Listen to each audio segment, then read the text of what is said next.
যতক্ষণ পুলিশ জাগরিত ছিল, বাহিনী যতক্ষণ জাগরিত ছিল, ততক্ষণ ইব্রাহিমের কিন্তু জন্ম হয় নাই।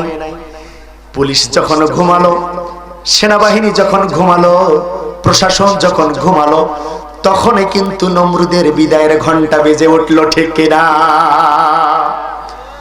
ভাইরা আমার? আজকেও যারা চিতা, পুলিশ, সেনাবাহিনী, বিজিবি, র‍্যাব, প্রত্যেকটা প্রশাসনের কর্মকর্তা কর্মচারীকে নিজেদের জিম্মি করে মানুষদেরকে অবরুদ্ধ করে রাখার প্রাণপণ চেষ্টা যারা চালাচ্ছ, এই নাস্তিকদেরকে বলে দিতে চাই, তোমার প্রশাসন যেদিন ঘুমাবে, তোমার ধ্বংস বাংলার জমিনে ঘনিয়ে আসবে। বলেন ঠিক কিনা? পুলিশ ঘুমাবে যেদিন, তোমাদের ধ্বংস ঠিক সেই দিন। আল্লাহ নিজেই বলেছে, দুনিয়ার মানুষ, সত্য যখন আসা শুরু হয়ে যাবে, হক যখন জমিনে প্রতিষ্ঠিত হওয়ার সময় এসে যাবে, আমি আল্লাহ রাব্বুল আলামিন আমার পরাশক্তি যত দুনিয়ার জমিনে থাকবে, আমার শত্রু যারা থাকবে, ইসলামের বিপক্ষ দল যারা থাকবে, একবার, দুইবার, তিনবার আমি সংকেত তাদেরকে দিয়ে দিব। তারা যদি সংশোধন না হয়, আমি নমরুদকে যেরকম ধ্বংস করেছি, তার পাইল পেয়াদার রাজদরবারকে যেরকম নাস্তানাবুদ করে দিয়েছি, বর্তমান খোদাদ্রোহী নাস্তিক মুরতাদদেরকেও আমি আল্লাহ রাব্বুল আলামিন সাগরে ভাসায়া দেব। বলি সুবহানাল্লাহ। যত সংকেত আসুক না কেন, এই পরাশক্তি যাওয়ার বান্দা নয়। ঠিক কিনা ভাই? যাওয়ার বান্দা, যাওয়ার বান্দা নয়। 41 সাল নয়, এরা মরার আগ পর্যন্ত, কিয়ামত পর্যন্ত এরা টার্গেট নিয়েছে। কথা বলেন, আরো ধরে কথা বলেন। আপনি ভাবছেন 41 নয়, কিয়ামত যদি আজ থেকে আরো 5000 বছর পরেও হয়, এদের টার্গেট 5000 বছর। আওয়াজ দেবেন না? কিন্তু আজও কাল হোক, হযরত ইব্রাহিম আলাইহিস সালাতু ওয়াস সালামের জন্ম যেমন নাস্তিকেরা ঠেকাতে পারে নাই, নমরুদ যেমন ইব্রাহিমের আশা দুনিয়ার জমিনে ঠেকাতে পারে নাই, ইসলামের বিজয়, কোরআনের বিজয়, মুসলমানদের বিজয়, আলেম ওলামাদের বিজয়, ইসলাম পন্থীদের বিজয়, কোন পরাশক্তি, কোন রাষ্ট্রিক শক্তি, মুরতাদ শক্তি এজেন্ডা বাস্তবায়ন করার জন্য, ইন্ডিয়ার বাস্তবায়ন করার জন্য কোন দিল্লির দালালেরা এই জমিনে ইসলাম পন্থীদের কখনো ঠেকাতে পারবে না। বলেন ঠিক কিনা? আপনাকে শত্রুতা বশত, আপনাকে সামনে লেলিয়ে দিয়ে, আপনার দ্বারা মিটিং মিছিল করে, আপনার দ্বারা সমস্ত দাঙ্গা হামলা করে, আপনার দ্বারা রাস্তায় টিয়ার জ্বালিয়ে, টিয়ার শেয়াল জ্বালিয়ে, তারা সেই এসি কক্ষের ভিতরে শুয়ে শুয়ে থাকবে। মরলে তোমরা মরো, আমরা নেতারা বসে থাকবো, আমাদের গায়ে যেন ঢেল পাটকেল না আসে। এইরকম কুচক্র, এইরকম দুচরিত্রের নেতা বাংলার জমিনে আছে না নাই? সাধারণ মানুষ তোমরা খেটে মরো, আর আমরা এসি রুমের ভিতরে শুধু টেলিভিশনে বক্তব্য দেব, আর ইসলামের বিপক্ষে শুধু আইন পাশ করব, আর শুধু একটু ব্রিফিং দেব। মাঠে ময়দানে তোমরাই মরো, তোমরাই বাঁচো। ঠিক কিনা? এরকম নেতা নেত্রী আছে না নাই? এই চরিত্র হচ্ছে নমরুদের চরিত্র। বলেন, ওই নমরুদের কিছু ভাই ভাইস্তা, কিছু ভাই ভাগিনা সমাজে বর্তমান আছে না নাই? বর্তমানও আছে না নাই? বলেন, ডিমলার মধ্যেও আছে না নাই? এই মাহফিলেও আসতে থাকতে পারে কিনা? থাকতে পারে। যদি মাহফিলে বাধা আসে, বুঝবেন যে একেবারে নমরুদের নিজের বোনের ছেলেটা, ওই ভাগিনাটা কোনো মতে সেই দিন থেকে বেঁচে ছিল, আজকে কোরআনের মাহফিল বন্ধ করার জন্য সে নতুন রূপে জাগরিত হয়ে নবরূপ ধারণ করে মাহফিল বন্ধ করার জন্য এসেছে। আছে আছে ভাগিনা, এরকম খুঁজে পাওয়া যাবে? খবরদার, দুঃসাহস দেখাবেন না। ইব্রাহিমের কোরআন, বিশ্বনবীর কোরআন, ইউসুফ আলাইহিস সালামের ধর্ম, মুসা আলাইহিস সালামের ধর্মের প্রতি বাধা দেওয়ার জন্য ইতিপূর্বে যত রাষ্ট্র শক্তি, যত নেতা নেত্রী উৎখাত করার দেওয়ার জন্য তাদের সর্বাত্মক চেষ্টা চালিয়েছিল, আল্লাহ প্রত্যেকটাকে বেইজ্জত করেছে। আজকেও যারা কোরআন এবং কোরআন পন্থীদের রুখে দেওয়ার জন্য, স্তব্ধ করে দেওয়ার জন্য মাঠে ময়দানে কাজ করে যাবে, বাংলার তাওহীদি জনগণ জুতা পেটা করে তাদেরকে দমন করবে। বলেন ঠিক কিনা? আজকেও নাস্তিকেরা খুব ভালো করে চেনে যে আমাদের টুটি কে চিপে ধরতে পারে। ঠিক কিনা মুসলমান? আমরা আমরা কোরআনের বিরুদ্ধে যখন আইন পাশ করব, আমাদের বিরুদ্ধে কারা দাঁড়িয়ে যেতে পারে, কারা নারাই তাকবীরের স্লোগান দিয়ে আমাদের বিরুদ্ধে অবস্থান নিতে পারে, তারাও খুব ভালো করে আমাদেরকে চিনে ফেলেছে। এই জন্য আমাদেরকে দবানোর জন্য, কোরআনকে দবানোর জন্য, ইসলামকে দবানোর জন্য পদে পদে দিনে রাতে 24টা ঘন্টা তাদের ঘুম হারাম হয়ে গেছে। বলেন ঠিক কিনা? তাদের একটাই মিশন, একটাই ভীষণ, এই ইব্রাহিম আলাইহিস সালাতু ওয়াস সালামের উত্তরসূরিরা যেন এই জমিনে শক্তি সঞ্চার করে সামনের দিকে এগোতে না পারে। এটা তাদের মিশন, এটাই তাদের ভীষণ, এটাই তাদের নিন ঘুম খাওয়াকে হারাম করে দিয়েছে। ঠিক কিনা ভাই? এই জন্য তো একজন মন্ত্রী যখন বাসায় ঘুমাতে যায়, বাড়ির সামনে, গেটের সামনে শুধু পুলিশ পাহারায় থাকলে তাদের কলিজা ঠান্ডা হয় না। এদেরকে র‍্যাব লাগে, এদেরকে ব্যক্তিগত সিকিউরিটি গার্ড লাগে, এদেরকে এলএমজি লাগে, এদেরকে সিসি ক্যামেরা লাগে, তারপরেও রাতে নাকি ঘুম হয় না। আছে না নাই? তোমার ঘুম আসবে কি করে? তুমি তো মুসলমানের পাছায় আগুন দিয়েছো, তুমি মুসলমানের পাছায় বাঁশ দিয়েছো, ইসলামকে তুমি ঘুতা দিয়েছো, মুসলমানদেরকে তুমি উত্তপ্ত করে এখন শান্তিতে ঘুমাবা, এটা হতে পারে না। মুসলমানরা যেই দিন সুযোগ পাবে, ইসলামপন্থীরা যেই দিন সুযোগের সৎ ব্যবহার করবে, তুমি এতদিন যে দুর্নীতি করেছো, আলেমরা আমাদেরকে ফাঁসিতে ঝুলিয়েছো, কোরআনপন্থীদের রক্ত ঝরিয়েছো, কোরআনের পাখিকে বাংলার জমিন থেকে একটা নাটক করে বিদায় করে দিয়েছো, তোমার বিচার বাংলার তাওহীদি জনতা করতে কখনো ভুল করবে না। বলেন ঠিক কিনা?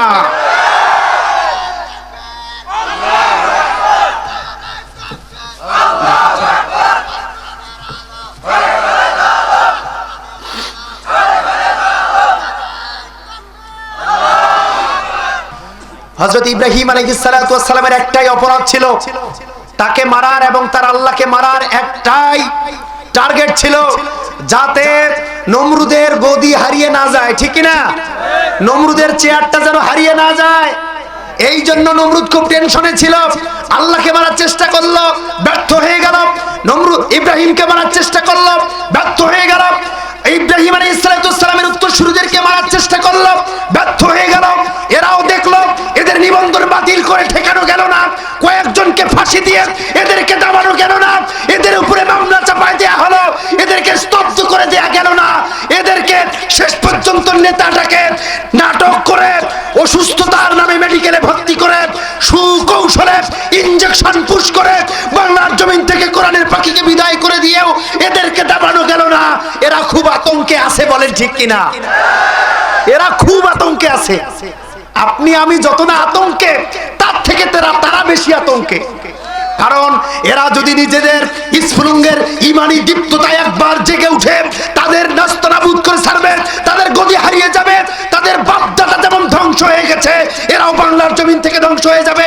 এরা চাচ্ছে বাপের আইন বাস্তবায়ন করার, এরা চাচ্ছে স্বামীর আইন বাস্তবায়ন করার, কিন্তু আমরা চাই আল্লাহর আইন বাস্তবায়ন করার। বলেন ঠিক কিনা? আমরা কার আইন চাই? চিল্লায় বলেন, আমরা আইন চাই কার? আমরা আইন চাই আল্লাহর। এই জমিন আল্লাহর, আমরা আল্লাহর, আমরা খাই আল্লাহর, এই আসমান আল্লাহর, এই বাড়ি ঘর আল্লাহর, সন্তান সন্ততি আল্লাহর, সবকিছু যেহেতু আল্লাহর, আইনটাও আমরা চাই আল্লাহ।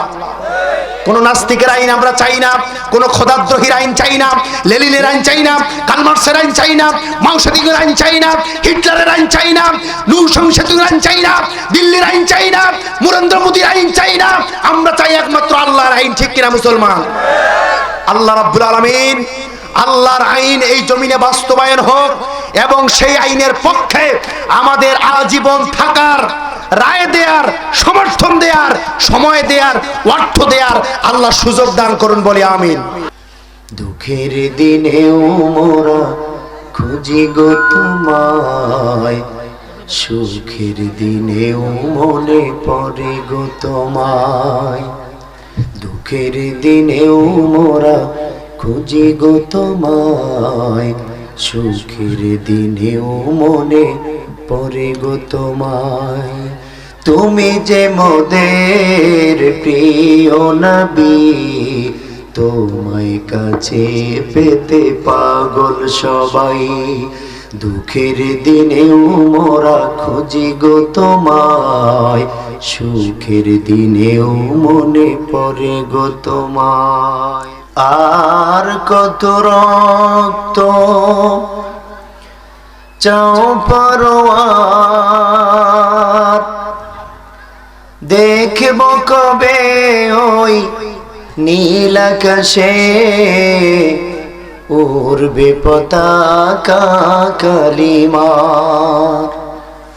আর কত রক্ত চাও পরোয়ার, দেখব কবে ওই নীল আকাশে উড়বে পতাকা কালিমার।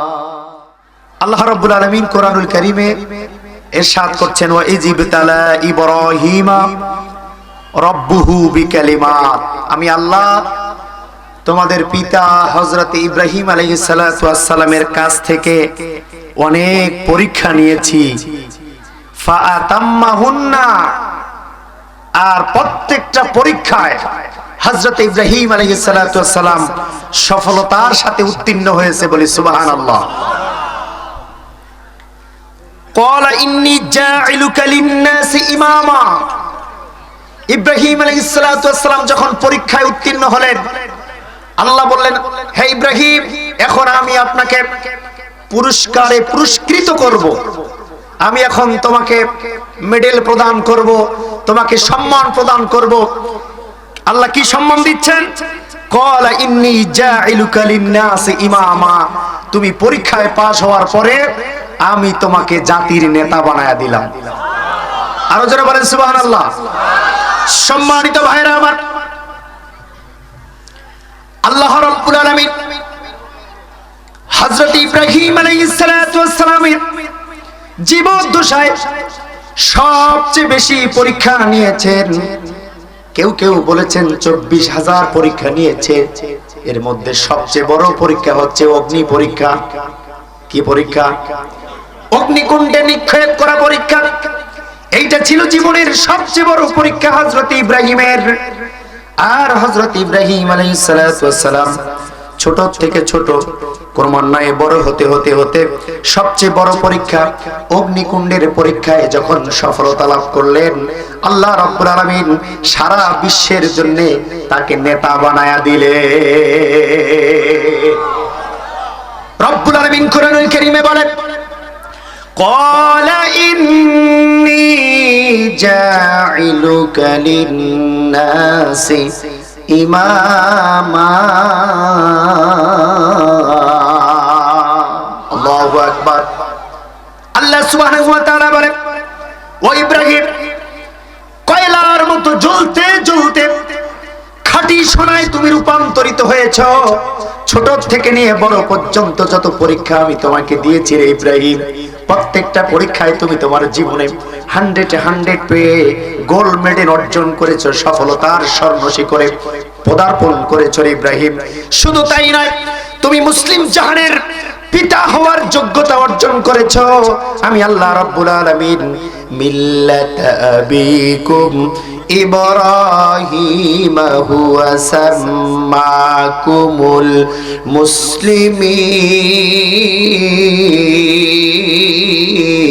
মুসলিমিন। আল্লাহু আকবার। আমি মুসলমান জাতির পিতা তোমাকে বানায়া দিলাম। শুধু তাই নয়, জাইলুকা লিন-নাসি ইমামা। এই রাষ্ট্রের জন্য, এই সম্প্রদায়ের জন্য, এই ভূখণ্ডের জন্য আমি আল্লাহ রাব্বুল আলামিন ইব্রাহিম তোমাকে নেতা বানায় দিলাম, রাষ্ট্রপ্রধান বানায় দিলাম, রাষ্ট্রপতি বানায় দিলাম, যাতে করে কিয়ামতের আগ পর্যন্ত যত মানুষ আসবে তারাও তাদের জীবনে পরীক্ষা দেবে। পরীক্ষার মাধ্যমে উত্তীর্ণ হলে পরে তোমাকে যেমন আমি সম্মান দিয়েছি, মর্যাদা দিয়েছি, নেতা বানিয়েছি, যারা এই পরীক্ষায় উত্তীর্ণ হবে আমি আল্লাহ রাব্বুল আলামিন তাদেরকেও সফলতার স্বর্ণ শিখরে পদার্পণ করাবো, বলি সুবহানাল্লাহ। ভাইরা আমার, হযরত ইব্রাহিম আলাইহিস সালাতু ওয়াস সালামের জামানায় হযরত ইব্রাহিমের একজন শত্রু ছিল, একজন প্রতিদ্বন্দ্বী ছিল, আল্লাহদ্রোহী একজন শক্তি ছিল। তার নামটা হচ্ছে নমরুদ। সবাই বলবেন নামটা কি? আরো জোরে বলেন নামটা কি? নমরুদ একদিন ঘুমের ঘরে স্বপ্ন দেখে, ছোট্ট একটি বাচ্চা সামনের থেকে হেঁটে হেঁটে এসে আমার কপাল বরাবর ঘুষি দেয়, ওই ঘুষিতে আমার মৃত্যু হয়ে যায়। সকালবেলা ঘুম থেকে উঠে নমরুদ রাজ দরবারের সমস্ত পাল পেয়াদাকে ডাক দেয়, সমস্ত গণক ঠাকুরদেরকে ডাক দেয়, সমস্ত স্কলার পার্সনদেরকে ডাক দিয়ে বলে, ও আমার রাজনেতৃবৃন্দ, তোমরা আমার একটা স্বপ্নের তাবিল করে দাও। আমি আজকে রাতে একটা স্বপ্ন পেয়েছি। আল্লাহ রাব্বুল আলামিন এই স্বপ্নটার কথা কোরআনুল কারীমে বলে, ইয়া আইয়ুহাল মালাউ ইন্নী রাআইতু কাযা ওয়া কাযা ইফতুনি লিররুইয়া ইন কুনতুম লিররুইয়া তা'বুরুন।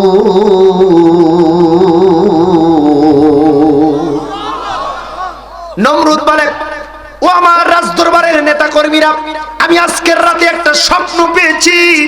একটা ছোট বাচ্চা সামনের থেকে হেঁটে হেঁটে এসে আমার নাক বরাবর, আমার কপাল বরাবর একটা ঘুষি দেয়। আমি ইন্তেকাল করি, আমি মারা যাই। এই ব্যাখ্যাটা কি? এই স্বপ্নের তাবিলটা কি? এক্সপ্লেইনটা কি? আমাকে একটু শেখায়া দাও।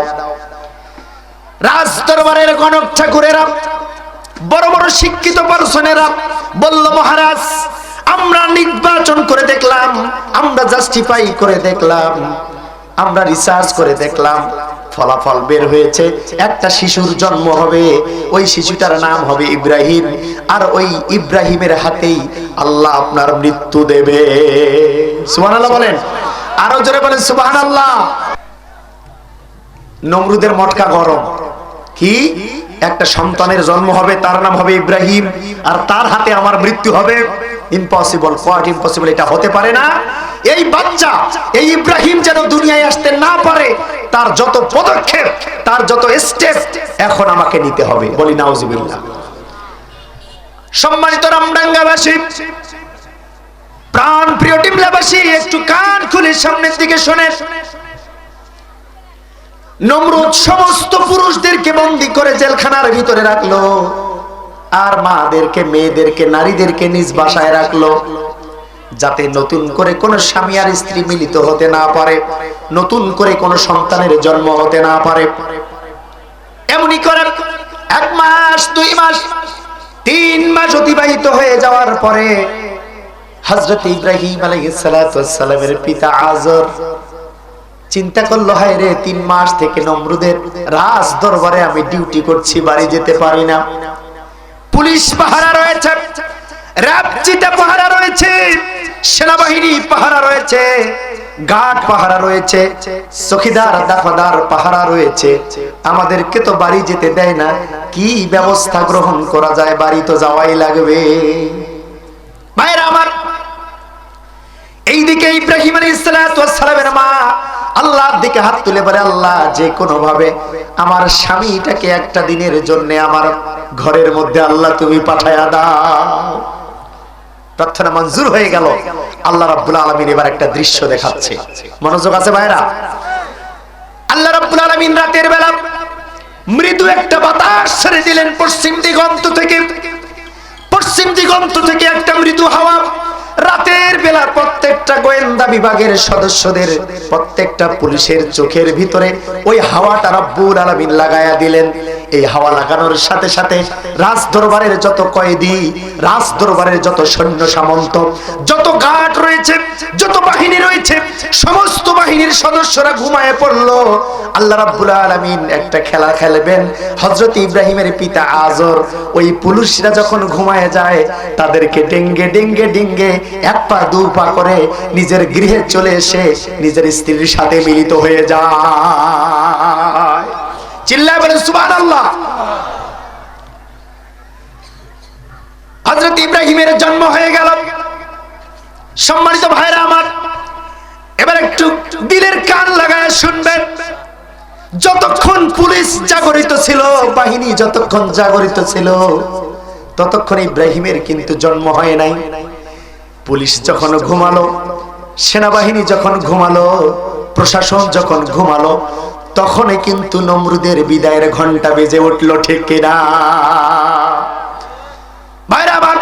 আজকেও যারা চিতা, পুলিশ, সেনাবাহিনী, বিজিবি, র‍্যাব, প্রত্যেকটা প্রশাসনের কর্মকর্তা কর্মচারীকে নিজেদের জিম্মি করে মানুষদেরকে অবরুদ্ধ করে রাখার প্রাণ প্রচেষ্টা যারা চালাচ্ছ, এই নাস্তিকদেরকে বলে দিতে চাই, তোমার প্রশাসন যেদিন ঘুমাবে তোমার ধ্বংস বাংলার জমিনে ঘনিয়ে আসবে। বলেন ঠিক কিনা? পুলিশ ঘুমাবে যেদিন তোমাদের ধ্বংস ঠিক সেই দিন।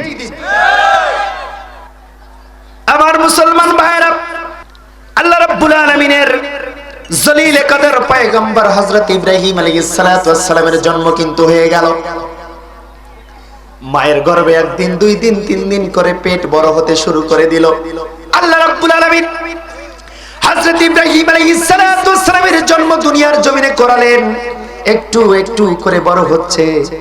আপনারা অনেকে জানেন আল্লাহ রাব্বুল আলামিন কোরআনুল কারীমের ভিতরে বলেছে, ওয়া ইযিবতালা ইব্রাহিম রাব্বুহু বিকালিমাতিন ফাআতাম্মাহুন ক্বালা ইন্নী জাইলুকা লিন-নাসি ইমামা। আল্লাহু আকবার। আল্লাহ নিজেই বলেছে, দুনিয়ার মানুষ সত্য যখন আসা শুরু হয়ে যাবে, হক যখন জমিনে প্রতিষ্ঠিত হওয়ার সময় এসে যাবে, আমি আল্লাহ রাব্বুল আলামিন আমার পরাশক্তি যত দুনিয়ার জমিনে থাকবে, আমার শত্রু যারা থাকবে, ইসলামের বিপক্ষ দল যারা থাকবে, 1 বার 2 বার 3 বার আমি সংকেত তাদেরকে দিয়ে দিব।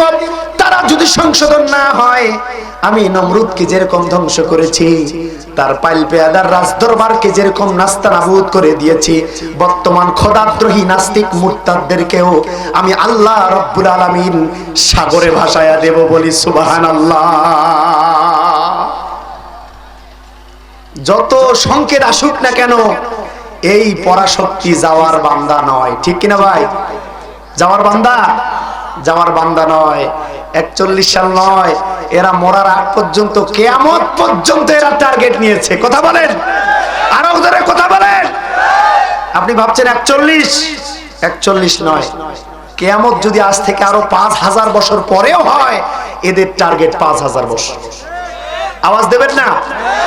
কিন্তু আজও কাল হোক, হযরত ইব্রাহিম আলাইহিস সালাতু ওয়াস সালামের জন্ম যেমন নাস্তিকেরা ঠেকাতে পারে নাই, নমরুদ যেমন ইব্রাহিমের আশা দুনিয়ার জমিনে ঠেকাতে পারে নাই, ইসলামের বিজয়, কোরআনের বিজয়, মুসলমানদের বিজয়, আলেম ওলামাদের বিজয়, ইসলাম পন্থীদের বিজয়, কোন পরাশক্তি, কোন রাষ্ট্রিক শক্তি, মুরতাদ শক্তি এজেন্ডা বাস্তবায়ন করার জন্য, ইন্ডিয়ার বাস্তবায়ন করার জন্য কোন দিল্লির দালালেরা এই জমিনে ইসলাম পন্থীদের কখনো ঠেকাতে পারবে না। বলেন ঠিক কিনা? নমরুদ কি ইব্রাহিমের জন্ম ঠেকাতে পেরেছে? বলেন পেরেছে? এমন কড়া গাঁট দিয়েছে, একটা পুরুষ ঘরের বাইরে আসবে না এবং কোন নারী ঘর থেকে বের হবে না। কারফিউ আইন করেছে 144, 44 ধারার পরেও আল্লাহ রাব্বুল আলামিন কত কৌশল করে তার নবী হযরত ইব্রাহিমকে এই দুনিয়ার জমিনে এনেছে, যাতে করে নমরুদের পতন হয়। বলেন ঠিক কিনা? ভাইরা আমার, এবার নমরুদ রাজ দরবারের সমস্ত শক্তিকে আবার একত্রিত করে বলল, আমার গণকেরা, 3 মাস 4 মাস হয়ে গেল, দেখো তো আবার খবরটা কি, আমার সেই শত্রুর জন্ম হয়েছে নাকি। এবার গণকেরা জাস্টিফাই করে, বিচার বিশ্লেষণ করে, রিসার্চ করে, থিসিস জমা দিয়ে বলে, জাহাপনা, যাহা বলিব সত্য বলিব, সত্য বই মিথ্যা বলিব না। সুবহানাল্লাহ বলেন। বলে জাহাপনা, সর্বনাশ মহারাজ, যেই শত্রুর ভয়ে আপনার ঘুম হয় না, যার ভয়ে আপনি খাদ্য খানা খেতে পারেন না, যে ইব্রাহিমের নাম আমরা গত মিটিং এ আপনাকে বলেছিলাম, ওই ইব্রাহিম তো দুনিয়ার জমিনে চলে এসেছে। মোটকা আবার খারাপ আছে না নাই? মোটকা আবার খারাপ। যখন নাস্তিকেরা দেখছে আলেম ওলামার কাছ থেকে, ইসলামের কাছ থেকে, কোরআনের রাহবরদের কাছ থেকে, ইসলাম পন্থীদের কাছ থেকে মানুষকে দূরে রাখা যাচ্ছে না, মানুষ দিন দিন ইসলাম পন্থীদের কাছে ভিড়ছে, ইসলামের সুশীতল ছায়াতলে একে অপরকে আশ্রয় দেওয়ার চেষ্টা করছে, নাস্তিকেরা দেখলো এই দিন যদি চলতেই থাকে, এই সময় যদি চলতেই থাকে, আগামীতে রাষ্ট্র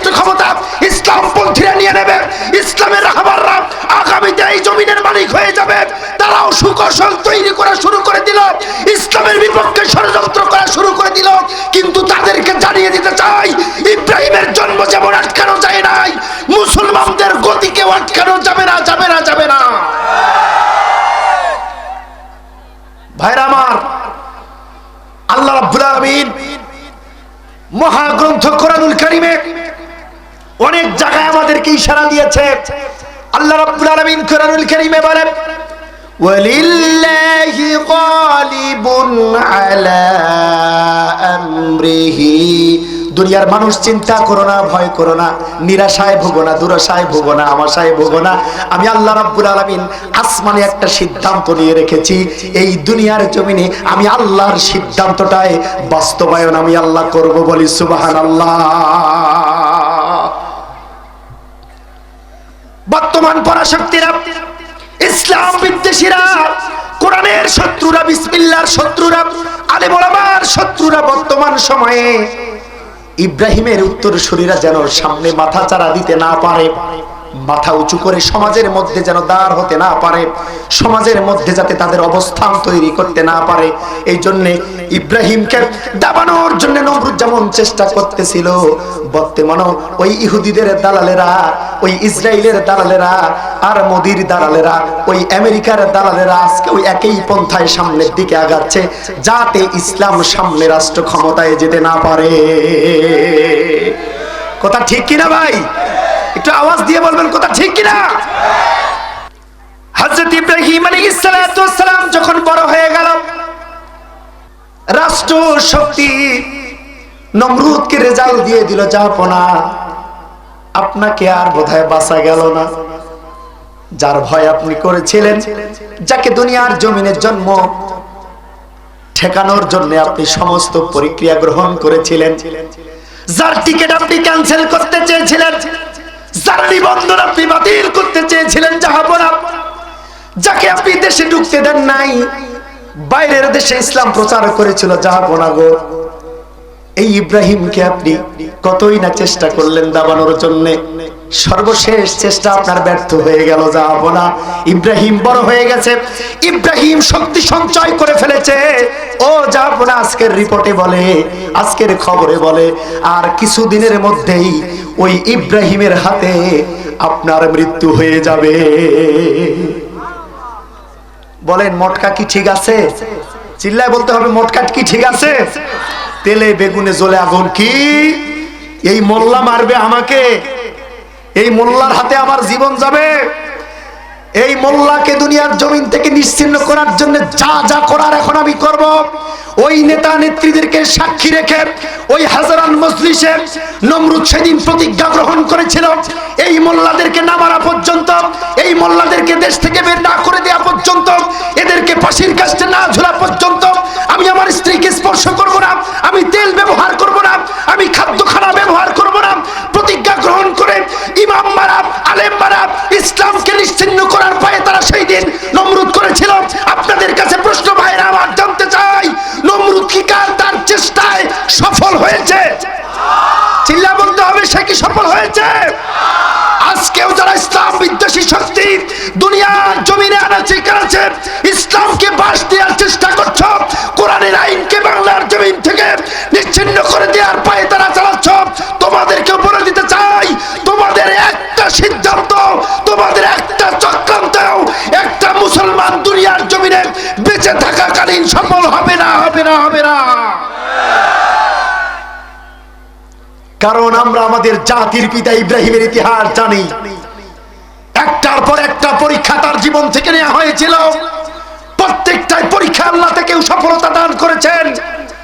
আর যাকে নিশ্চিহ্ন করার জন্য নমরুদ মাঠে ময়দানে লেগেছিল, তার সমস্ত প্রশাসনকে লেলিয়ে দিয়েছিল, সেই ইব্রাহিমে একদিন রাষ্ট্র ক্ষমতার মালিক হয়ে গিয়েছিল। কিন্তু ওই দাপটওয়ালা প্রেসিডেন্ট নমরুদকে আল্লাহ জুতা পিটা করে এই দুনিয়ার জমিন থেকে বিদায় দিয়েছে। বলেন কথা ঠিক না বেঠিক? তাই রাষ্ট্রীয় মহল শুধু নয়, সারা বিশ্বের মোড়ল দিকে জানিয়ে দিতে চাই, আল্লাহর সাথে শত্রুতা করে, আল্লাহর সাথে পাল্লা দিয়ে, নবীর সাথে শত্রুতা করে, কোরআনের সাথে শত্রুতা করে, কোরআনের সাথে মুনাফিকি করে, ইসলামী আন্দোলনের সাথে মুনাফিকি করে বাংলাদেশের 17 কোটি মানুষের ভোটের অধিকার, ভাতের অধিকার খর্ব করে এদের চোখে ধুলা দিয়ে তোমরা যে নীল নকশা পাচ্তেছ, এই নীল নকশাও বাংলার জমিনে আদৌ সফলতা পাবে না, পাবে না, পাবে না। বলেন ঠিক কিনা? Impossible, কোয়াট impossible. এটা কিয়ামত হয়ে যাবে, কিন্তু সম্ভব হবে না। ইতিপূর্বে যত শক্তি কাজ করেছে ইসলামের বিরুদ্ধে, একটা শক্তিকেও দুনিয়ার জমিনের মানুষেরা সম্মানের সাথে বিদায় দেয় নাই। লাঞ্ছনার সাথে, গঞ্জনার সাথে, বেইজ্জতির সাথে এই দুনিয়ার জমিন থেকে মানুষেরা তাদেরকে বিদায় দিয়েছে। বলেন ঠিক কিনা? ভাইরা আমার, হযরত ইব্রাহিম আলাইহিস সালাতু ওয়াস সালাম বড় হওয়ার পরে আল্লাহ কোরআনুল কারীমে তার সুন্দর বর্ণনা দিয়ে আমাদেরকে জানিয়ে দেয়। দুনিয়ার মানুষ ভালো করে শুনে নাও।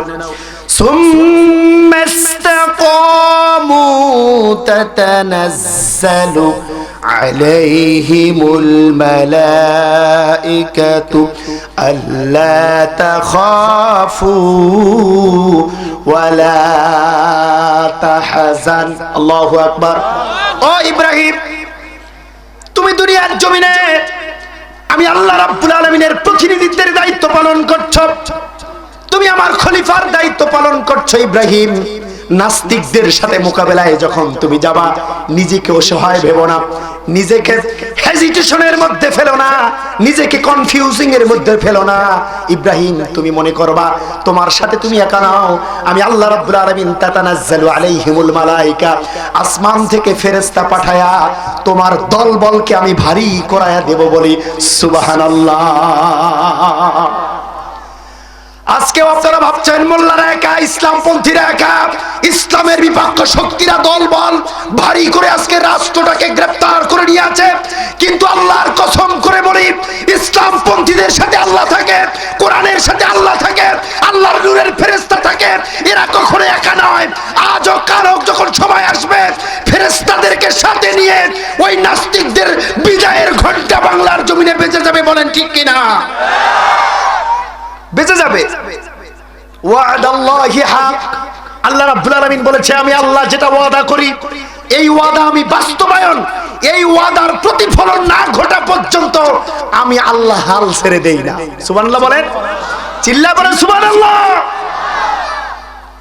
সম্মানিত ভাইরা আমার, এই জন্য আমরা কখনো ভীত সন্তুষ্ট নই, আমরা চিন্তাগ্রস্ত নই, আমরা দুর্দশাগ্রস্ত নই, আমরা কখনো এইরকম কুচিন্তা মনের ভিতরে করি না।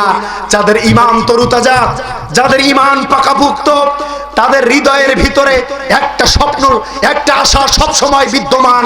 আল্লাহর হুকুম যখন হয়ে যাবে, এই জালিমদের বিদায়ের ঘন্টা যখন বেজে যাবে, নাস্তিকদের পালানোর সময় যখন এসে যাবে, আল্লাহর সাহায্য নাসরুল্লাহ যখন এসে যাবে, আমরা ঠিক তখনই এই জমিনটা কোরআনুল কারীমের আইন দিয়ে পরিচালনা করার দায়িত্বভার গ্রহণ করব। বলেন ঠিক কিনা?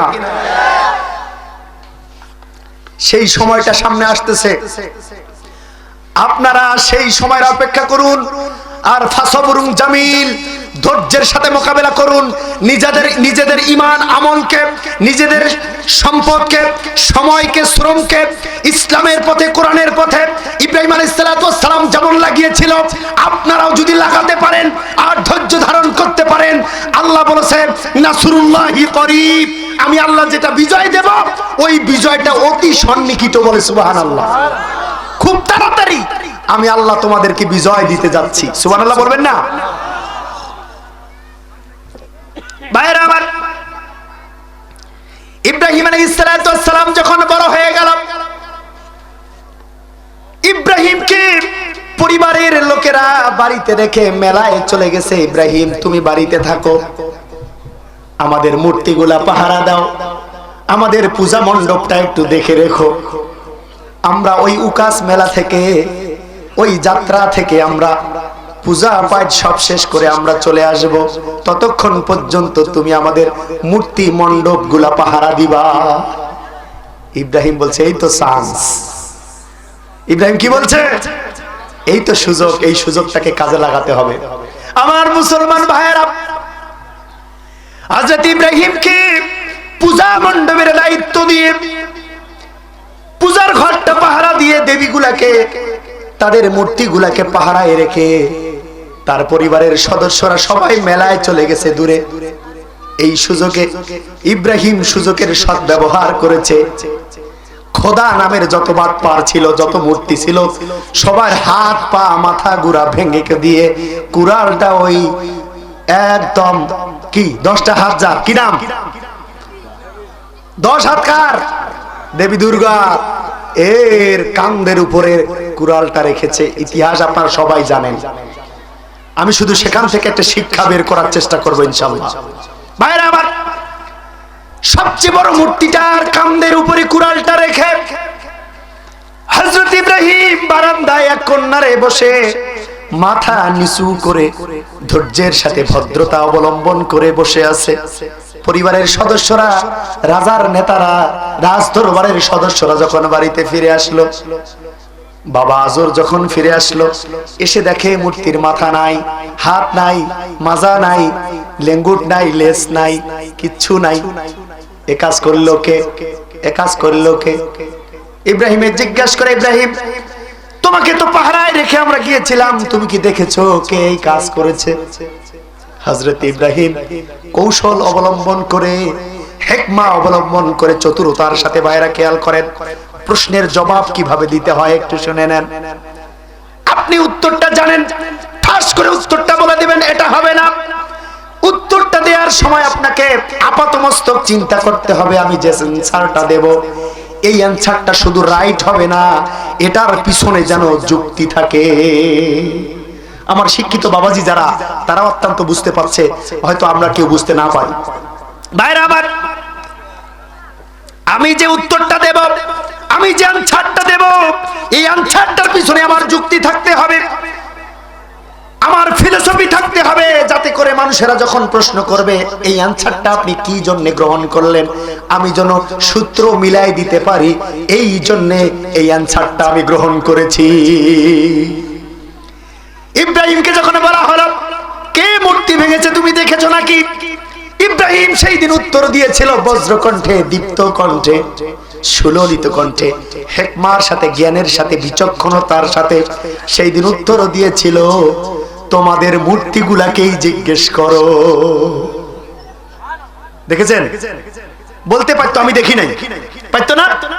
বলতে পারতো আমি দেখি নাই, বলতে পারতো আমি নাস্তায় খাইতে গিয়েছিলাম, সেই সময় কে ভাঙছে আমি জানি না। কিন্তু উত্তর দিতে দিয়ে কি বললো, যে যাদের ভেঙেছে আর ওই বড়টা যে দাঁড়ায় আছে তার কাঁধের উপরে কুড়াল, তোমরা তাকেই জিজ্ঞেস করো। সে তো দেখেই ছিল, ভ্যাল ভ্যাল করে, ফটফট করে চোখ বের করে, সে তো দেখেইছে।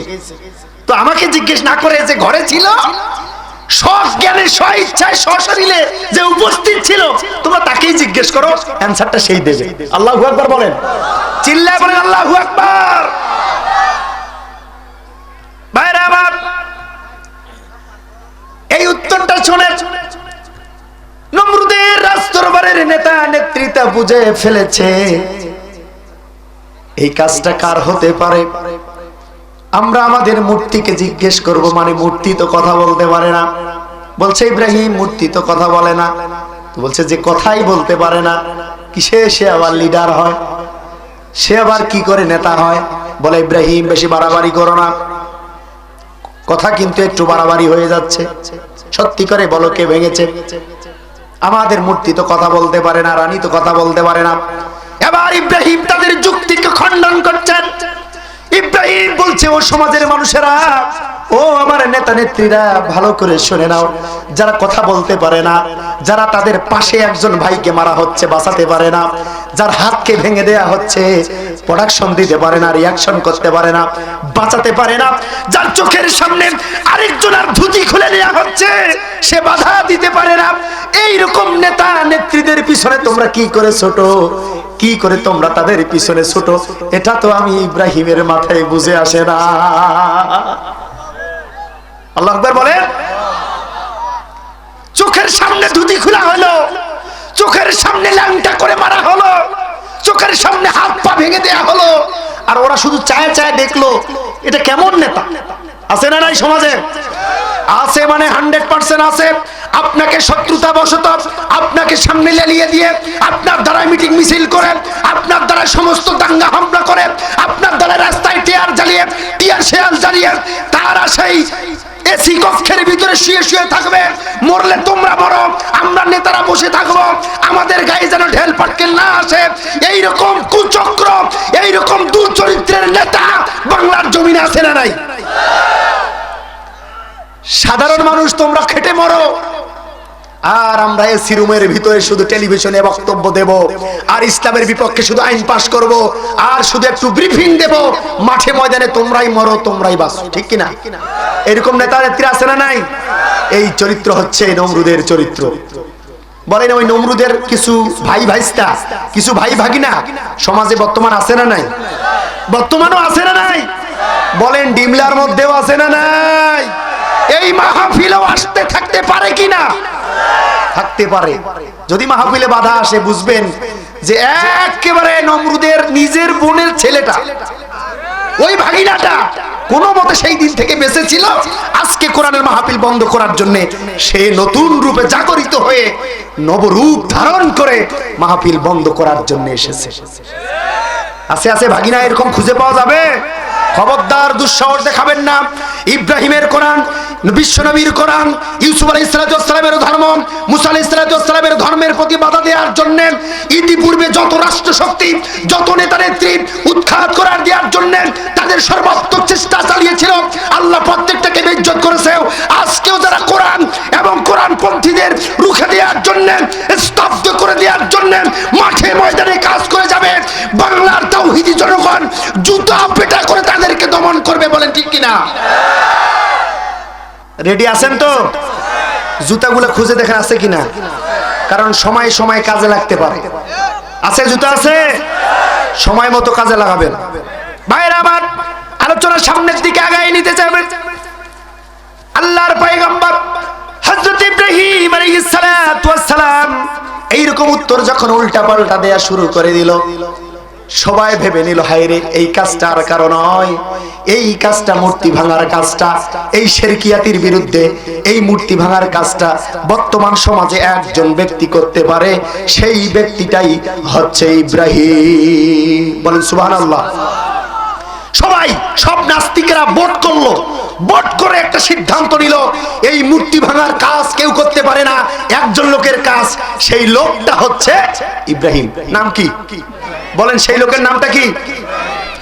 কারণ নাস্তিকেরা ভালোই জানে কে কোরআনের হক কথা বলে বেড়ায়। নাস্তিকেরা ভালোই জানে ইসলামী আন্দোলনের নেতা নেত্রীরা আমার বাড়ির সামনে কার বাড়ি, ইসলামী আন্দোলনের রাহবাররা দুনিয়ার সমাজে আশেপাশে বসবাস করছে। নাস্তিকেরা খুব ভালো করেই জানে, নাস্তিকেরা এটাও জানে বাংলার জমিন থেকে বর্তমানও এই মূর্তিকে উৎখাত করে দিতে, কোরআন বিরোধী আইনকে উৎখাত করে দিতে কারা সচেষ্ট আছে, এই দলটাকে কিন্তু নাস্তিকেরা ভালোই চেনে। এই জন্য এই দলটাকে দাবানোর জন্য আজকে যত মামলা হামলা, জেল জুলুম আর ফাঁসি পর্যন্ত দেয়া হচ্ছে। বলেন কথা ঠিক কিনা? সেই দিন তারা ঠিকই চিনেছিল এই কাজটা ইব্রাহিমের। আজকেও নাস্তিকেরা খুব ভালো করে চিনে যে আমাদের টুটি কে চিপে ধরতে পারে, ঠিক কিনা মুসলমান? আমরা কোরআনের বিরুদ্ধে যখন আইন পাশ করব, আমাদের বিরুদ্ধে কারা দাঁড়িয়ে যেতে পারে, কারা নারাই তাকবীরের স্লোগান দিয়ে আমাদের বিরুদ্ধে অবস্থান নিতে পারে, তারাও খুব ভালো করে আমাদেরকে চিনে ফেলেছে।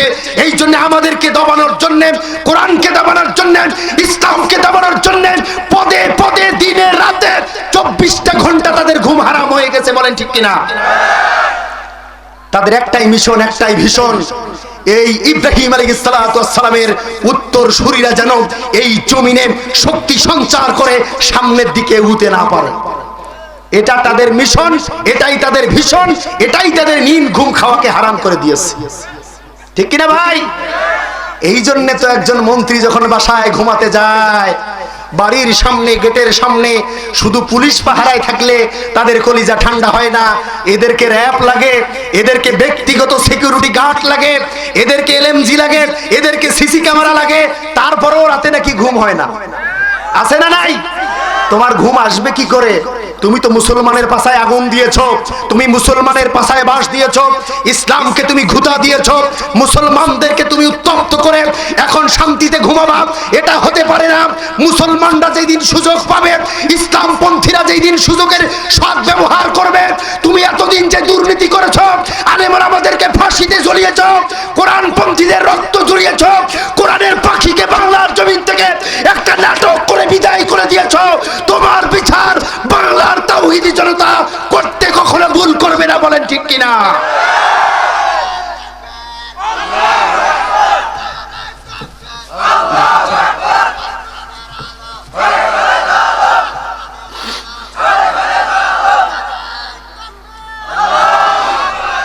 আলহামদুলিল্লাহ বলেন। ছাগল আর গাধা দুইটাই আপনারা চেনেন নাকি? একটু আওয়াজ দিবেন কষ্ট করে। ছাগল চেনেন? গাধা চেনেন? আরো জোরে বলেন, ছাগল চেনেন? গাধা চেনেন? দেখতে প্রায় একই রকম, একটু বড় ছোট, ঠিক না? একই মালিকের বাড়িতে ছাগলও আছে, গাধাও আছে। মনোযোগ আছে আমার দিকে? জালালউদ্দিন সুয়ুতী রাহিমাহুল্লাহ তার কিতাবের ভিতরে লিখেছে, আশরাফ আলী থানভীর দিহিকুল মুসলিমিনের ভিতরে, মুসলমানের হাসি কিতাবের ভিতরে আশরাফ আলী থানভী রাহিমাহুল্লাহ লিখেছে, একই মালিকের বাড়িতে ছাগলও আছে, গাধাও আছে। একই ঘরে থাকতে দেয়, একই পাত্রে খাদ্য দেয়। তো ছাগল গাধাকে কচ্ছে, তুই আসলে একটা গাধা, তোর গাধা তো সারাদিন মালিক তোর পিঠে বোঝ বয়, মাল বয়, কত কষ্ট করে, আর যদি একটু ধীরে ধীরে হাঁটিস তাহলে পাছার ভিতরে আমার মালিক তোর বাড়ি দেয়, তুই আসলেই গাধা। দেখিস না আমাকে, আমার কত যত্ন, আমাকে মালিশ গোসল করায় দেয়, খাদ্য দেয়, কত সুন্দর আদর যত্ন করে, দেখিস না? আসলে তুই গাধা। এবার গাধা খাসিকে, বকরিকে বলছে, ছাগল তুই ঠিকই বলেছিস যে আমি আসলেই গাধা, কিন্তু ছাগল শুনে নাও, তোমাকে মালিক যত্ন করছে, আদর করছে, আপ্যায়ন করছে। কেন করছে জানো? কারণ তে দেখো সামনে কুরবানির চাঁদ উঠে গেছে। দুনিয়ার মুসলমান কান খুলে শুনে নাও, আজকে হুমকি হামকি যত নির্যাতন, নিপীড়ন, মামলা হামলা, ফাঁসি, রক্ত, মিটিং মিছিল আর মিথ্যা মামলার ষড়যন্ত্রে ইসলামী সৈনিকদেরকে দাবানোর চেষ্টা করা হচ্ছে, কোরআনকে বাংলার জমিন থেকে মিটিয়ে দেওয়ার প্রাণপণ চেষ্টা চালানো হচ্ছে। তোমরাও শুনে রাখো, ওই পূর্ব দিগন্তে তোমাদের বিজয়ের সূর্য উদিত হয়ে যাচ্ছে। আজও কার হোক বাংলার নওজোয়ান দামাল ছেলেরা কোরআনকে হাতে নিয়ে সামনে যখন হুঙ্কার দিয়ে আল্লাহর বিজয়ের অপেক্ষায় মাঠে নেমে যাবে, ওই সূর্যটা যখন উঠে যাবে তোমাদেরকেও কুরবানি দিয়ে মামু বাড়ি দিল্লি পাঠানো হবে, বলেন ঠিক কিনা? আমরা সেই দিনের অপেক্ষায় মুসলমান। আমরা আজকে নিগৃহীত জাতিতে পরিণত হয়ে গেছি, মাসলুম হয়ে বসবাস করছি। কিন্তু মুসলমানদেরকে বলে নিতে হবে, মুসলমানদের অন্তরের ভিতরে এই আশা, এই দীপ্ততা সব সময়, বজ্রপাত সব সময় বদ্ধমূল থাকতে হবে যে আমরা বিশ্বনবীর উম্মত, আমরা আল্লাহর পাঠানো প্রতিনিধি। এই জমিনে খলিফাত্ব একমাত্র আমরাই করব। কোন নাস্তিক, কোরআন বিরোধী, ইসলাম বিরোধী শক্তি বাংলার জমিনে বেশি দিন টিকে থাকতে পারবে না, বলেন ঠিক কিনা? এই বিশ্বাস, এই ইয়াকিন, এই বিলিফ মনের ভিতরে, কলিজার ভিতরে আমাদেরকে গ্রো করতে হবে, জন্ম দিতে হবে। কথা ঠিক না ঠিক মুসলমান ভাইরা আমার? এবার নমরুদ কোনোভাবেই যখন ইব্রাহিমের সাথে পেরে উঠতে পারছে না, এবার ইব্রাহিমকে নমরুদ বলছে, উকতুলুক রব্বুকা ফাকাদ কতালতু রব্বুক। ও ইব্রাহিম, তোমার সাথে কোনো যুক্তিতে পারা যায় না, কিন্তু আমার ফুল এন্ড ফাইনাল একটা অ্যাকশন আছে, ফুল এন্ড ফাইনাল একটা গেম আছে। এই গেমটা খেলে তুমি সহ তোমার প্রভুকে দুনিয়ার থেকে আমি বিদায় করে দেব, বলি নাউজুবিল্লাহ। নমরুদ বলছে কতালতু রব্বুক, আজকেই আমি তোমার প্রভুকে মেরে ফেলব। নাউজুবিল্লাহ বলেন। ইব্রাহিমকে বলছে নমরুদ, তোমার প্রভুকে আমি আজকে হত্যা করব। কতালতু রব্বুক, তোমার রবকে, তোমার আল্লাহকে আজকেই আমি হত্যা করে ফেলবো, দেখি তুমি এত শক্তি পাও কোথা থেকে। এবার নমরুদ উপরের দিকে যাওয়া শুরু করে দিল। আর ইব্রাহিমকে বলে গেল, তোমার প্রভুকে আমি মারতে যাচ্ছি, একটু ওয়েট এন্ড সি, অপেক্ষা করো, তোমার প্রভুকে মেরে এসে তোমার সাথে সাক্ষাৎ হবে। প্রভুর বিরুদ্ধে লড়া যায়? প্রভুর বিরুদ্ধে তো তারাই লড়ার দুঃসাহস দেখাতে পারে এই দুনিয়ার জমিনে যারা অবৈধ সন্তান, ঠিক কিনা? কোরআনের সাথে তো তারাই বেয়াদবি করতে পারে, ইসলামের সাথে তো তারাই বেয়াদবি করতে পারে, আলেম ওলামার সাথে তো তারাই বেয়াদবি করতে পারে। যাদের জন্মের ঠিক নাই, যাদের জন্ম বৃত্তান্ত খুঁজে দেখলে পাওয়া যাবে, হয় নমরুদের সাথে মিলে যাবে, নয় হামানের সাথে মিলে যাবে, আর নয় ফেরাউনের সাথে মিলে যাবে। যদি সেটাও না হয়, কিছুদিন পূর্বে আবু জেহেল যে মারা গেল, এর রক্তের সাথে ডিএনএ টেস্ট মিলে যাবে, ঠিক কিনা? ভাইরা আমার, এবার নমরুদ বলল, একটুখানি আমাকে সময় দাও, তোমার প্রভুকে মেরে আমি চলে আসব। তীর ধনুক নিয়ে চলে গেল। জিবরিল আমিন আল্লাহকে বলে, আল্লাহ, নমরুদ তো চলে আসতেছে। আল্লাহ বলে, আসতে দাও, আসতে দাও। বলে, আল্লাহ অনেক উপরে চলে এসেছে। আল্লাহ রাব্বুল আলামিন বলে, জিবরাইল টেনশন করো না, আসতে দাও, আসতে দাও, কারণ যাকে আমি যত আসার দিয়ে মারবো তাকে ঠিক তত আমি উপরে উঠায়া নেব। সুবহানাল্লাহ বলবেন না?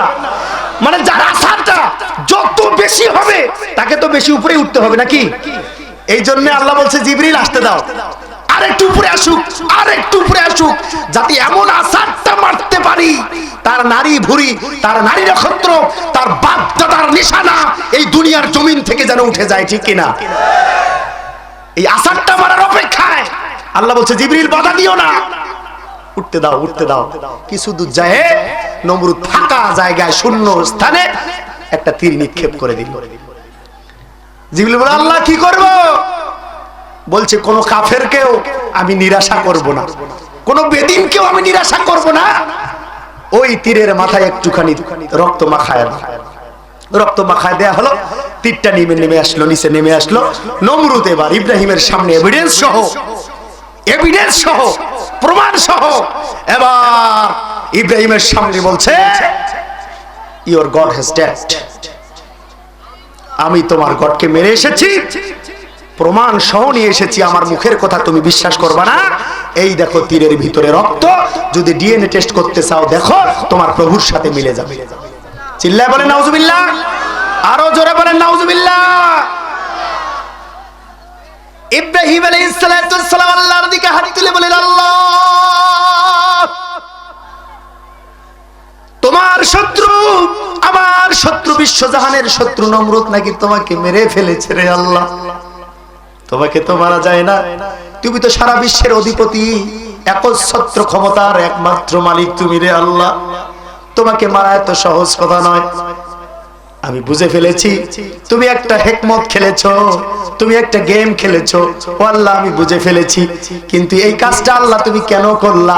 তুমি যদি রক্তটা না মাখায় দিতা, নমরুদ তো এত শক্তিশালী এভিডেন্স নিয়ে আমার সামনে দাঁড়াইতে পারতো না। এবার ইব্রাহিম আল্লাহকে বলছে, আল্লাহ তুমি এই কাজটা কেন করলা? এই ফাঁকা তীরটা পাঠায় দিতা, তাহলে ইব্রাহিম নিরাশ হয়ে যেত, কিন্তু একটা রক্ত মাখায় তো ভেজাল লাগাই দিলা। আল্লাহকে বলছে ইব্রাহিম, আল্লাহ রাব্বুল আলামিন বলেন, ও ইব্রাহিম, ইহলিকুহুম বিত্তাগুত, কোরআনুল কারীমের ভিতরে রাব্বুল আলামিন বলে, ইব্রাহিম রে, ও ইব্রাহিম ভালো করে শুনে নাও, কোন কাফের যখন মারা যাবে, কোন তাগুত শক্তি যখন দুনিয়ার জমিন থেকে বিদায় নিয়ে চলে যাবে, সে যেন এই আশাটুকু নিয়ে মরে যে আমার বাইরে আর কোনো প্রভু নাই, আমি একমাত্র মালিক। কারণ সে যদি আমার উপর বিশ্বাস নিয়ে আসে, তাকে জান্নাত দেয়া আমার উপরে ওয়াজিব হয়ে যাবে। সে যেন মনে করে আমি আমার খোদা, আমার বাইরে আর কোনো খোদা নাই, আমি তো খোদাকে মেরেই দিয়েছি, অতএব দুনিয়ার মধ্যে তার সাথে হিসাব নিকাশ আমার ক্লোজ। কিয়ামতের ময়দানে সে তাকে আর আমি আল্লাহ কিছুই দেব না। সুবহানাল্লাহ বলে।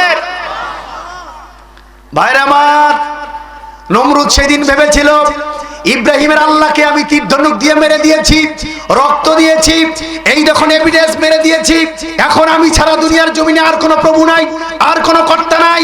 আজকের নাস্তিকেরাও, মুরতাদেরাও, ইসলাম বিদ্বেষীরাও ভেবে নিয়েছে কোরআনের পাখিকে দুনিয়ার জমিন থেকে বিদায় করে দিয়ে, মিজানুর রহমান আজহারীকে দেশ থেকে ত্যাগ করে দিয়ে, মামুনুল হককে গ্রেফতার করে, বিভিন্ন বড় বড় আলেম ওলামাকে চার্জশিটের ভিতরে বন্দী করে, ইসলামপন্থীদের কিছু মামলা চাপায় দিয়ে এদেরকেও নিচে দাবানোর জন্য এরাও ভেবেছিল বাংলা বাংলার জমিনে আমরা ছাড়া আর কেউ নাই, কোন মুসলমান নাই, ইমানদার নাই। এরাও ভেবেছিল, কারণ কিয়ামতের ময়দানে আল্লাহ এদের জন্য কিয়ামতে কোনো যাচাই রাখে নাই, বলেন ঠিক কিনা? এরা কিয়ামতেই যা করে নেবে, দুনিয়াতেই যা করে নেবে তাই। কিয়ামতের ময়দানে আল্লাহর কসম করে বলি, এক জাররা পরিমাণ কোনো উপকার, কোন ফলাফল, কোন সুপরামর্শ এই নাস্তিকরা পাবে না, যারা ইসলামের সাথে আজকে শত্রুতায় খেলা নিতেছে, বলেন ঠিক কিনা? ভাইরা আমার, হযরত ইব্রাহিম আলাইহিস সালামকে কোনোভাবেই যখন দমানো গেল না, এবার নমরুদ বলল, তোমার আল্লাহকেও মারে দিলাম, এবার সর্বশেষ তোমার পালা, এবার তোমাকেও দুনিয়ার জমিন থেকে বিদায় করে দেওয়ার জন্য আমি রেডি হয়ে গেছি, বলি নাউজুবিল্লাহ। এবার সর্বশেষ সর্বশেষ গেমের লাস্ট গুটিটা খেলার জন্য নমরুদ এবার তৈরি হয়ে গেল, ইব্রাহিমকে মারার পরিকল্পনা নিয়ে নিল, অগ্নিকুণ্ড তৈরি করে ফেললো। রব্বুল আলামিন বলেন, কুল লা ইয়া নারু কুনি বারদাও ওয়া সালামান আলা ইব্রাহিম। আল্লাহু আকবার।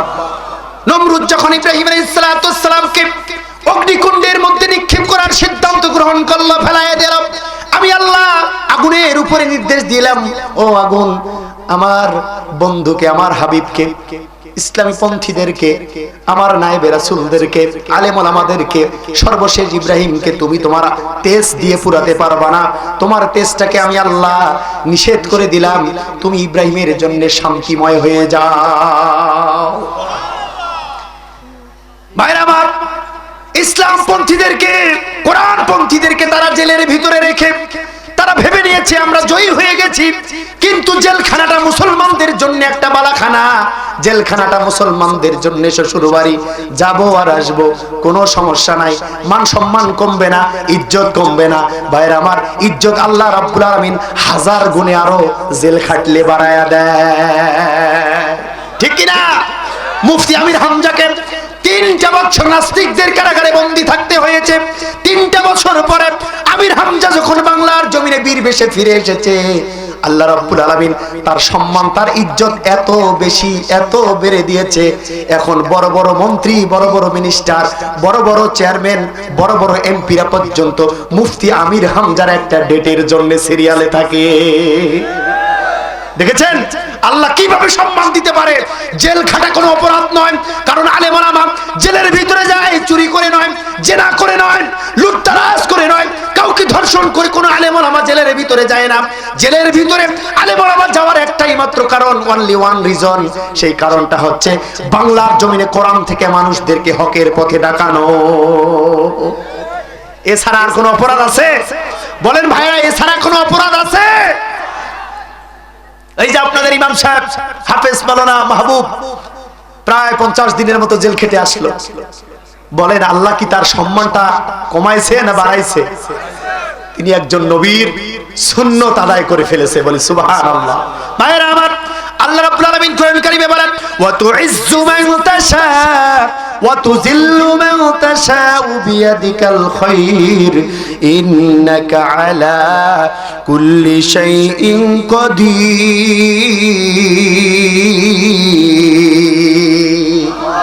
আমি আল্লাহ রাব্বুল আলামিন যাকে চাইবো তার সম্মানকে বুলন্দ করব, আমি আল্লাহ রাব্বুল আলামিন যাকে চাইবো তার সম্মানকে দুনিয়ার জমিনে দাবায়ে দেব। হযরত ইব্রাহিম আলাইহিস সালাতু ওয়াস সালামের একটাই অপরাধ ছিল, তাকে মারার এবং তার আল্লাহকে মারার একটাই টার্গেট ছিল, যাতে নমরুদের গদি হারিয়ে না যায়, ঠিক কি না? নমরুদের চেয়ারটা যেন হারিয়ে না যায়, এই জন্য নমরুদ খুব টেনশনে ছিল। আল্লাহকে মারার চেষ্টা করলো, ব্যর্থ হয়ে গেল। নমরুদ ইব্রাহিমকে মারার চেষ্টা করলো, ব্যর্থ হয়ে গেল। ইব্রাহিম আলাইহিস সালামের উত্তরসূরিদেরকে মারার চেষ্টা করলো, ব্যর্থ হয়ে গেল। এরাও দেখলো এদের নিবন্ধন বাতিল করে ঠেকানো গেল না, কয়েকজনকে ফাঁসি দিয়ে এদেরকে দাবানো গেল না, এদের উপরে মামলা চাপায় দেয়া হলো, এদেরকে স্তব্ধ করে দেয়া গেল না, এদেরকে শেষ পর্যন্ত নেতাটাকে নাটক করে অসুস্থতার নামে মেডিকেলে ভর্তি করে সুকৌশলে ইনজেকশন পুশ করে বাংলার জমিন থেকে কোরআনের পাখিকে বিদায় করে দিয়েও এদেরকে দাবানো গেল না। এরা খুব আতঙ্কে আছে, বলেন ঠিক কিনা? এরা খুব আতঙ্কে আছে। আপনি আমি যত না আতঙ্কে, তার থেকে তারা বেশি আতঙ্কে। কারণ এরা যদি নিজেদের স্ফুলিঙ্গের ইমানি দীপ্ততায় একবার জেগে উঠে তাদের নাস্তানাবুদ করে ছাড়বে, তাদের গদি হারিয়ে যাবে, তাদের বাপদাদা যেমন ধ্বংস হয়ে গেছে এরাও বাংলার জমিন থেকে ধ্বংস হয়ে যাবে। এরা চাচ্ছে বাপের আইন বাস্তবায়ন করার, এরা চাচ্ছে স্বামীর আইন বাস্তবায়ন করার, কিন্তু আমরা চাই আল্লাহর আইন বাস্তবায়ন করার। বলেন ঠিক কিনা? আমরা কার আইন চাই? চিল্লায় বলেন আমরা আইন চাই কার? আমরা আইন চাই আল্লাহর। এই জমিন আল্লাহর, আমরা আল্লাহর, আমরা খাই আল্লাহর, এই আসমান আল্লাহর, এই বাড়ি ঘর আল্লাহর, সন্তান সন্ততি আল্লাহর, সবকিছু যেহেতু আল্লাহর, আইনটাও আমরা চাই আল্লাহ। কোন নাস্তিকের আইন আমরা চাই না, কোন খোদাদ্রোহীর আইন চাই না, লেনিনের আইন চাই না, কার্ল মার্ক্সের আইন চাই না, মাও সেতুংয়ের আইন চাই না, হিটলারের আইন চাই না, নূর সেতুংয়ের আইন চাই না, দিল্লির আইন চাই না, নরেন্দ্র মোদীর আইন চাই না। আমরা চাই একমাত্র আল্লাহর আইন। ঠিক কিনা মুসলমান? আল্লাহ রাব্বুল আলামিন, আল্লাহর আইন এই জমিনে বাস্তবায়ন হোক এবং সেই আইনের পক্ষে আমাদের আজীবন থাকার, রায় দেয়ার, সমর্থন দেয়ার, সময় দেয়ার, অর্থ দেয়ার আল্লাহ সুযোগ দান করুন বলে আমিন। সম্মানিত ভাইরা আমার, আমি এতক্ষণ থেকে আপনাদের সামনে যে অসমাপ্ত সংক্ষিপ্ত আলোচনা করেছি, এই আলোচনায় আপনারা কেউ কষ্ট পাইছেন? বলেন একজন হাত তুলে যে আমি কষ্ট পাইছি। যদি কষ্ট পায়া থাকেন তাহলে ভাবতে হবে নমরুদের যে মামাতো বোন ছিল ওই বোনের বাচ্চা। কিন্তু খবরদার কোরআনের বিপক্ষে একটা স্লোগান দেওয়ার চেষ্টা করবেন না, কোরআনের বিপক্ষে রোজ চোখ রাঙানোর চেষ্টা করবেন না। আল্লাহ রাব্বুল আলামিন বলছে ওয়াতাদাব্বারুনাল কোরআন, কোরআনকে যারা দাবানোর চেষ্টা করবে আমি আল্লাহ তাদেরকেই ধ্বংস করে দেব। নাউজুবিল্লাহ।